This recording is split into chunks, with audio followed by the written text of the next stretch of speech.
ഭൂപ്രകൃതി അനുസരിച്ച് ഇന്ത്യയെ 4ആയി തിരിച്ചിരിക്കുന്നു. അവ ഏതൊക്കെയാണെന്ന് നോക്കാം.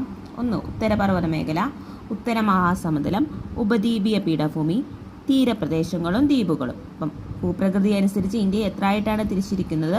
4ആയിട്ടാണ് തിരിച്ചിരിക്കുന്നത്. ഉത്തരപർവ്വത മേഖല, ഉത്തര മഹാസമുദ്രം, ഉപദ്വീപീയ പീഠഭൂമി, തീരപ്രദേശങ്ങളും ദ്വീപുകളും. ഉത്തരപർവ്വത മേഖല എന്താണെന്ന് നോക്കാം. ഉത്തരപർവ്വത മേഖല വ്യാപിച്ചു കിടക്കുന്നത് ലഡാക്കിന്റെ വടക്കു പടിഞ്ഞാറ് മുതൽ ഇന്ത്യയുടെ കിഴക്കേ അതിർത്തി വരെയാണ്. അപ്പോൾ ഉത്തരപർവ്വത മേഖല വ്യാപിച്ചു കിടക്കുന്നത് എവിടെ മുതലാണ്? ലഡാക്ക് വടക്കു പടിഞ്ഞാറ് മുതൽ ഇന്ത്യയുടെ കിഴക്കേ അതിർത്തി വരെയാണ് എന്ത് വ്യാപിച്ചു കിടക്കുന്നത്? ഉത്തരപർവ്വത മേഖല വ്യാപിച്ചു കിടക്കുന്നത്. ഉത്തരപർവ്വത മേഖലയെ പർവ്വതനിരകളുടെ അടിസ്ഥാനത്തിൽ 3ആയി തിരിക്കുന്നു. ട്രാൻസ് ഹിമാലയൻ നിരകൾ, ഹിമാലയൻ നിരകൾ, പൂർവാചൽ അല്ലെങ്കിൽ കിഴക്കൻ മലനിരകൾ. ഉത്തരപർവ്വത മേഖലയെ പർവ്വതനിരകളുടെ അടിസ്ഥാനത്തിൽ എത്രയായിട്ട് തിരിക്കുന്നുണ്ട്? 3ആയിട്ട് തിരിക്കുന്നുണ്ട്. അത് ഏതൊക്കെയാണ്? ട്രാൻസ് ഹിമാലയൻ നിരകൾ, ഹിമാലയൻ നിരകൾ, പൂർവാചൽ അല്ലെങ്കിൽ കിഴക്കൻ മലനിരകൾ.